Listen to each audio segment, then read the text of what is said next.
નમસ્કાર મિત્રો, તમારું સ્વાગત છે મારી આ યુટ્યુબ ચેનલમાં। મિત્રો, તમારી જાણકારી માટે થઈને અને હેલ્થ ટિપ્સ માટે થઈને આ વિડીયો હું લઈને આવીશું। હું છું તમારો મોજીલો પ્યારો મિત્રો દેશી ગોમરાનો સોરો। આજના વિષયના અંદર હું તમારા માટે થઈને એક એવો દેશી ઉપાય લઈને આવીશું અને એક એવી દેશી જાણકારી લઈને આવીશું કે તમે જાણીને આશ્ચર્યચકિત થઈ જશો।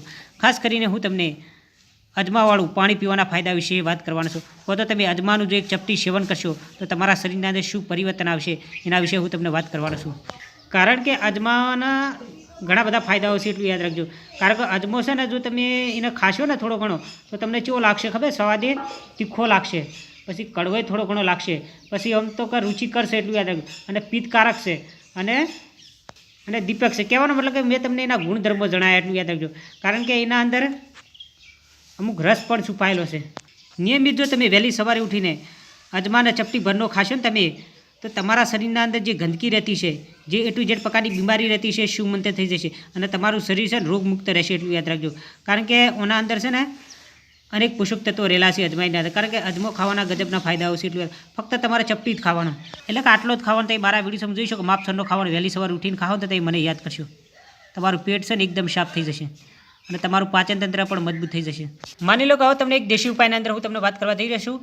કારણ કે જો તમે રાતે ઊંઘવાનો ટાઈમ થાય ત્યારે તમારે એક ગ્લાસ આ રીતે પાણી લઈ રહેવાનું છે, ભરેલું હોવું જોઈ શકો તમે મારા વિડીયો। માની લો કે પ્રેક્ટિકલના અંદર તમે રાતે ઊંઘવાનો ટાઈમ થાય, તમે એક ગ્લાસ આ રીતે પાણી ભરેલું લીધું, એના અંદર છે 1 ચમચી જેટલો તમારે અજમો નાખવાનો, તમે મારા વિડીયો જોઈ શકો છો। આ તમે મારા વિડીયો સમક્ષ જોઈ શકો છો, આ 1 ચમચી જેટલો અજમો જોઈ શકો છો। આમ તો ખાસ કરીને 1 ચમચી કરતાં વધારે છે। આ પ્રેક્ટિકલના અંદર હું તમને સમજાવું છું કે તમારા છે 1 ગ્લાસ પાણી હોય એના અંદર 1 ચમચી જેટલો અજમો નાખી દેવાનો છે।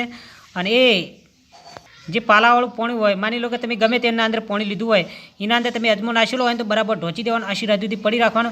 જ્યારે તમે વહેલી સવારે ઉઠો ત્યારે નયણા કોઠે તમારે શું કરવાનું છે ખબર છે? એ અજમાવાળું પાણી પી લેવાનું છે। નિયમિત જો એ અજમાવાળું પાણી પીશો ને તો તમારા શરીરના અંદર ગજબનું પરિવર્તન આવશે, એટલું યાદ। તમને ગેસ રહેતો હશે, અપચો રહેતો હશે, કબજિયાત રહેતી હશે, તમને જો પાચન તંત્રની જે ગડબડી રહેતી છે, તમને પેટના અંદર દુખાવો રહેતો હશે, પેટના અંદર બળતરા રહેતી છે, વાયુની તકલીફ રહેતી છે, એ પણ શુમંતર થઈ જશે, એટલું યાદ રાખજો। તમને જો મૂઢાની લગતી બીમારી રહેતી હોય, મૂઢાની અંદર ચોદા પડેલા હોય તો એને પણ મટાડશે, એટલું યાદ રાખજો। અને જે મૂઢાની જે વાસ રહેતી હોય એને પણ મટાડે। તમારું જો વજન ઉતરતું ના હોય, પેટની ચરબી પણ ના કરતી હોય, એને પણ ગાળશે, એટલું યાદ રાખજો। તમને જો પેશાબની લગતી બીમારી રહેતી હોય, કહેવાનો મતલબ કે મૂત્રમાર્ગની લગતી બીમારી રહેતી હોય, એને પણ આ અજમો છે શુમંતર કરે છે। તો તમે અજમાવાળું પાણી છે ને ઉકાળીને પણ તમે પી શકો છો, એટલું યાદ રાખજો। એટલે કે એક પાણી પાલા જેટલું લઈને તમે તપેલીના અંદર ગરમ કરવા મૂકીને 1 ચમચી જેટલું અજમો નાખીને એને ઉકાળીને તમે પીશો ને તો તમારા શરીરના અંદર ગજબનું પરિવર્તન, પ્લસ તમારા શરીરના અંદર જો પિત્તની લગતી બીમારી રહેતી હોય, એટલે કહેવાનું મને એનર્જી વધારે રહેતી હોય અને શરીરના અંદર ઠંડક લાવી હોય તો એના માટે થઈને પણ અજમો ઉપયોગી સાબિત થાય છે, એટલું યાદ। કારણ કે શરીરની ગરમી પણ દૂર કરે છે અને ઠંડક લાવે છે શરીરના અંદર। હવે તમને બીજો એક દેશી ઉપાયના અંદર હું વાત કરી લઉં। માની લો કે તમને માથાની અંદર દુખાવો રહેતો હોય, એટલે કહેવાનો મતલબ માઇગ્રેનનો દુખાવો રહેતો, આધા શીશીનો દુખાવો રહેતો હોય, તો તમારે શું કરવાનું છે ખબર છે? 1, 2 કે 3 ચમચી જેટલો તમારા અજમો છે ને શેકી લેવાનો, શેકીને એની પોટલી બનાવી દેવાની, પછી આખો દાડે સુધી એને સૂંઘવાનું। તો નિયમિત તમે સૂંઘશો ને તો તમને જે માથાનો દુખાવો રહેતો છે, જે માઇગ્રેનનો દુખાવો રહેતો છે, એ શુમંતર થઈ જશે। હવે હું તમને એક ત્રીજો પણ દેશી ઉપાયની અંદર વાત કરી લઉં તમને। જો તમને સાધાનો દુખાવો રહેતો, કહેવાનો મતલબ હોય તમને એ ટુ ઝેડ પ્રકારના શરીરના દુખાવા રહેતા હોય તો તમારે 100 ગ્રામ સરસું લઈ રહેવાનું અને 50 ગ્રામ જેટલો અજમો લઈ રહેવાનો છે, તો 400 ગ્રામ જેટલો લેવાનો છે। સોરી, માફ કરજો, બોલવામાં ભૂલ થઈ ગઈ। તમારે 50 ગ્રામ જેટલો અજમો લઈ રહેવાનો છે અને જે તમે 100 ગ્રામ હરસું લીધું હોય ને, હરસાવાળું તેલ, એના અંદર ઉકાળવાનું છે, એટલું યાદ રાખો અજમાને। પછી જ્યારે તેલ શેષ રહી જાય એ તેલને છે તમારે સારી શીશીના અંદર ભરી લેવાનું છે। એ તેલની માલિશ છે તમારે નિયમિત કરવાની છે, એટલું યાદ। તમે જો નિયમિત એ તેલની માલિશ કરશો ને તો જો તમને સાધાનો દુખાવો રહેતો છે, એ ટુ ઝેડ તમને દુખાવો રહેતા એ દુખાવા શુમંતર થાય। એટલે કહેવાનો મતલબ કે તમારે છે ને હરસાની અંદર જે અજમાવાળું જે તેલ ઉકાળેલું છે ને એ તેલને તમારે ગાળીને તમારે સારું સંઘરી લેવાનું છે, એટલું યાદ રાખજો। અને એ તેલની નિયમિત માલિશ કરશો તમે મને યાદ કરશો, તમને કોઈ પ્રકારનો દુખાવો થશે નહીં શરીરનો। જો તમારા શરીરની તમે ગરમી દૂર કરવા માગતા તો થોડો ચપટી અજમો લઈ રહેવાનો છે અને એના અંદર થોડી ઘણી ખોટ લઈને તમારે ચબાઈને ખાવાની છે, તમારા શરીરની ગરમી પણ દૂર થઈ જશે, ઠંડક આવી જશે।